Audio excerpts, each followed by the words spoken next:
Ladies and gentlemen, this next contest is scheduled for 6 rounds in the lightweight division. Presented to you by Elmer Anuran, Saved by the Bell Boxing Promotions. The 3 judges at ringside, Hilco, Donnie Lopez, and Randy Kaluwag.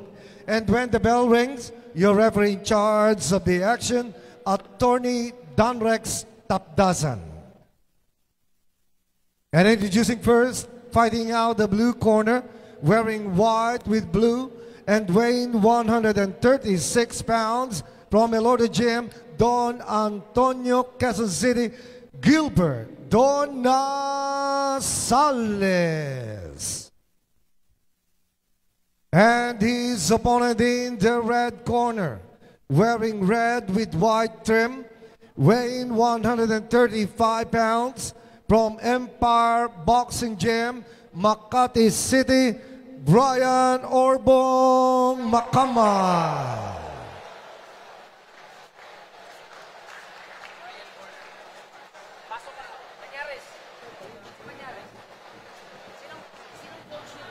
Three men in the ring with gloves. Attorney Donrex Tapdasan, of course, a boxing aficionado turned boxing judge turned boxing referee. So naghahanap muna. Asan yung mga alalay, mga kasama? Ayan. Kasi the instructions will be given by Attorney Tapdasan. He's very meticulous about these things. Okay. Alam nyo ng patakaran ng boxing, ha? Protektahan ng sarili. Palagi, okay? Malinis na laban, okay? Touch gloves, good luck. And Attorney Tapdasan is actually talking to Brian Makamay and Gilbert Donasales.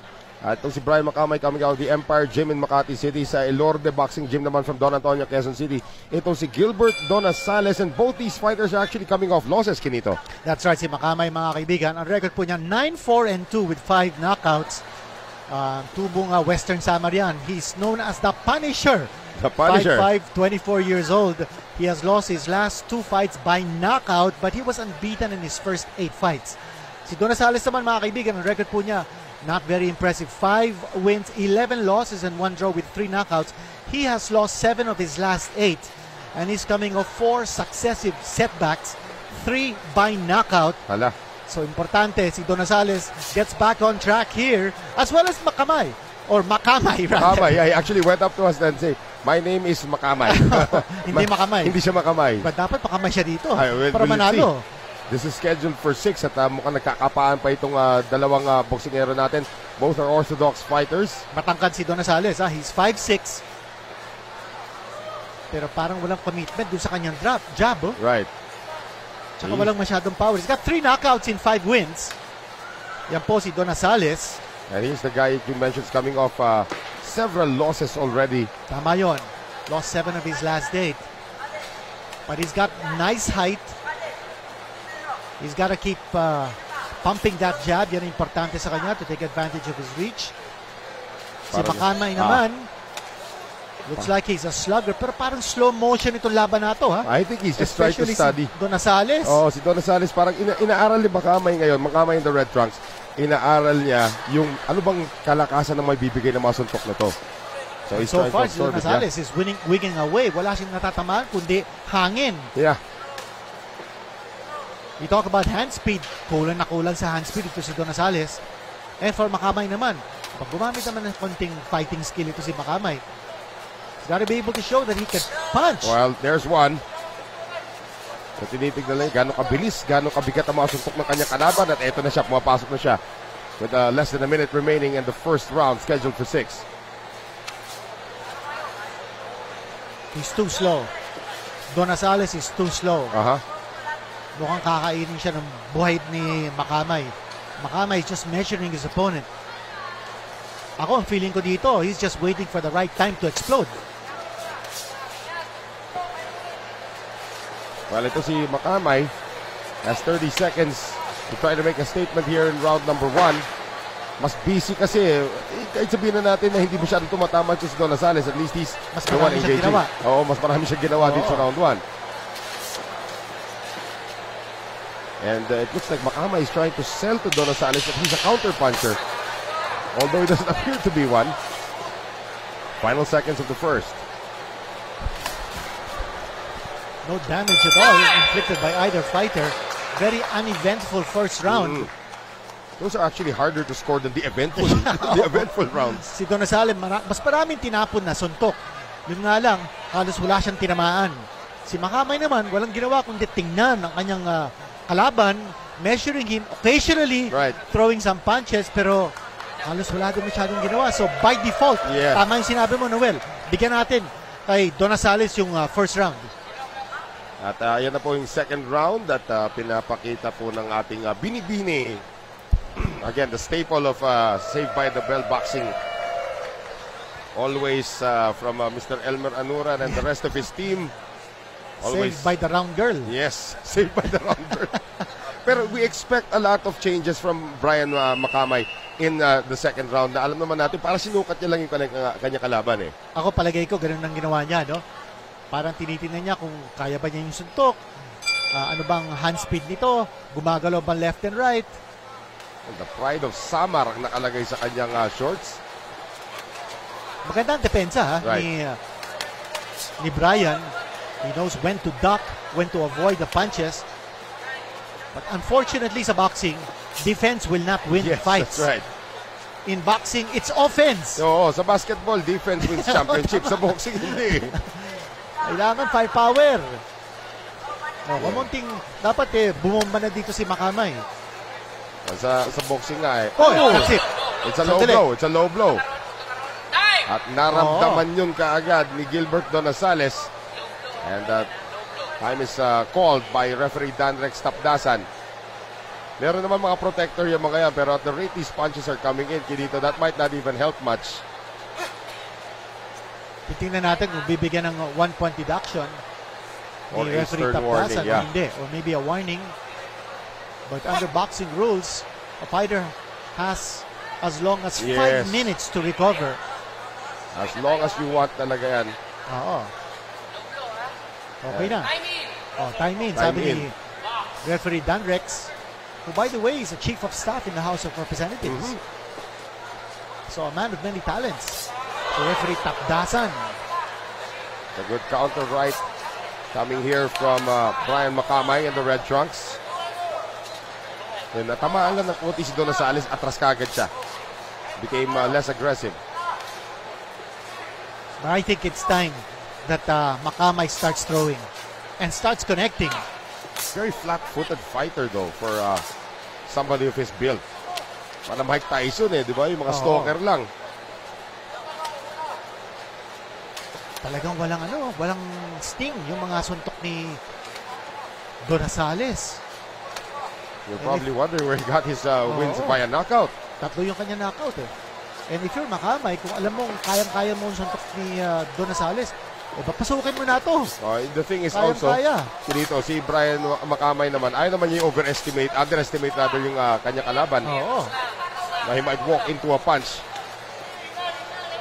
Wala kasing hand speed, You can see where the punches are coming from. And the thing is also, you pointed this out earlier, Kinito, Brian Makamay looks like he is a counter-puncher. Although, doesn't appear to be one, pero counter-puncher talaga ito. Naghihintay lang ng pagkakataon. I think so. Counter nga He's looking for Donasales to initiate tapos siyang magka-counter.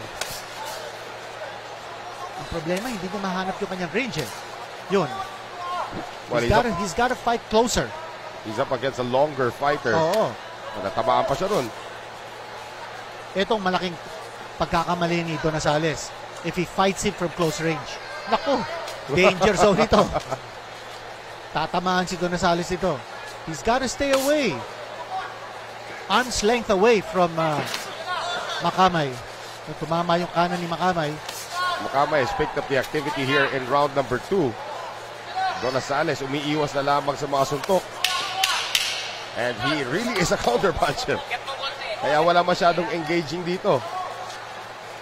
Final seconds of round number 2. That's gonna do it.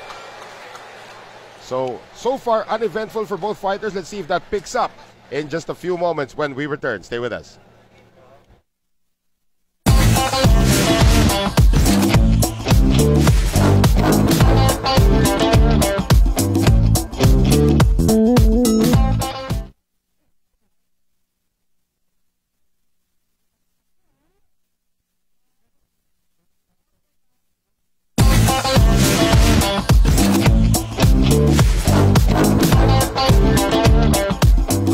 action continues from the Inares Sports Arena in Pasig City. Round number 3 almost upon us. Sa tingin ko, so far it's a draw. First round, binigay natin kay Donasales. Second round, binigay natin kay Makamay. Because of this. That was a low blow. Yeah. That's what actually made referee Dan Exaplasan stop the fight momentarily. Pero when there was boxing, there was a lot of counter-punching coming naman dito kay Brian Makamay. Again, that miss coming from Donasales. Nakatama siya ng left inside of the body. Well, ito si Brian Makamay, his record dictates that he does have power. Out of the 9 wins na nakuha na niya, 5 pinatumba niya ron.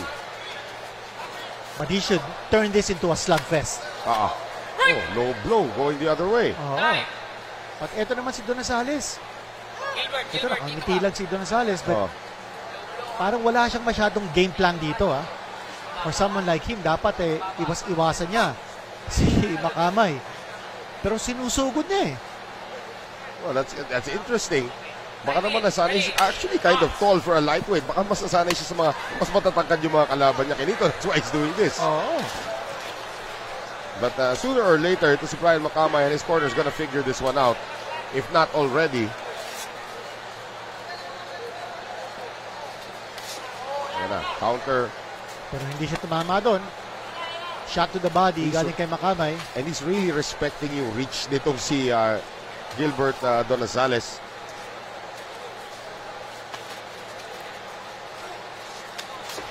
Hindi niya matimingan din I'm talking of Makamay. Magalaw din si... Oh my gosh! Donasales! As Makamay was coming in, I don't think he's gonna beat this count, Kinito. No, solid na solid si Donasales scoring an upset. Makamay is still down.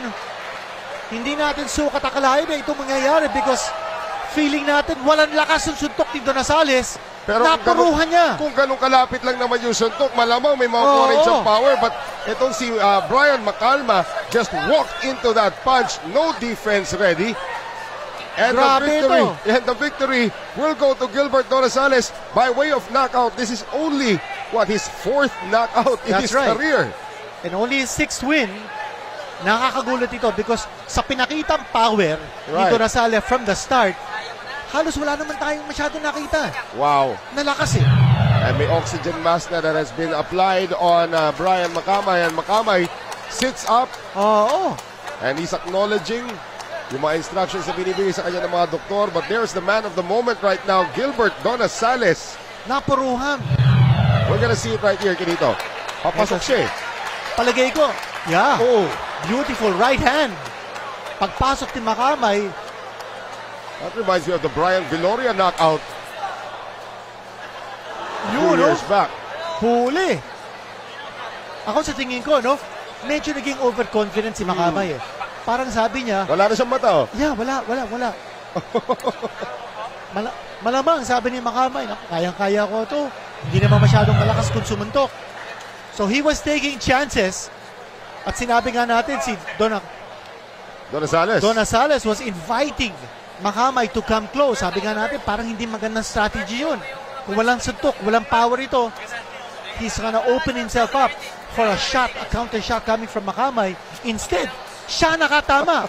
Siya nakakuha ng knockout. What an astonishing turn of events. Definitely. And that's what you love about boxing, Kinito. You might have the odds stacked against you for a long time, and then just one punch. It just takes one punch, and that's exactly what Gilbert Donasales delivered dito. We will get the official time shortly from Boy Villanera. Of course, we are still respecting the airspace dito nitong si Brian Makamay, who is still sitting at the center of the ring. Everyone's stunned. Yes. Especially kung titingnan natin ang record ni Donasales. He has lost his last 4. Sabi nga natin, lost 7 of his last 8. Yet coming up big here with a stunning knockout. And we will get the official time and so much more sa aming pong pagbabalik dito po sa Laban Pinoy. Stay with us.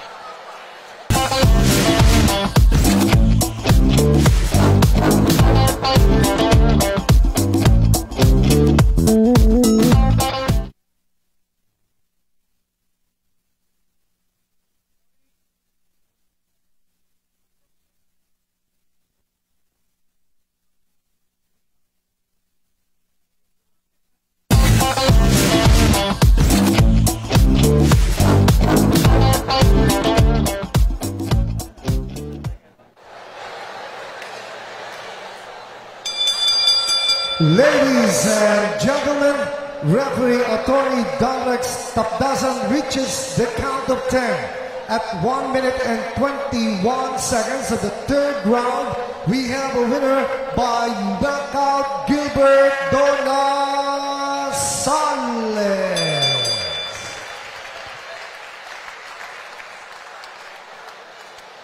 Win kontra dito kay Brian Macamay has a better record than him. Again, it was a knockout punch that itong si Brian Macamay just walked into, and these two fighters will now have due respect for each other as well. Nasayang yung mga tattoo ni Macamay. Let's take a look at it again. Take us through this again. Ooh! Yun. Picture perfect right hand shot. Papasok Ito, mas maganda si ang angulo to. Macamay. Because you get And to then, see his there eyes. you go. You get to see Right his on the eyes. button. Oo. Disappear. Maski na walang lakas Right. yung isang boksingero. Kung ganong klaseng salubong, talagang mararamdaman mo yung full impact nung suntok galing kay Donasales, and Macamay out like a light. And we will be out for a few moments, but we will be right back dito po sa Laban Pinoy.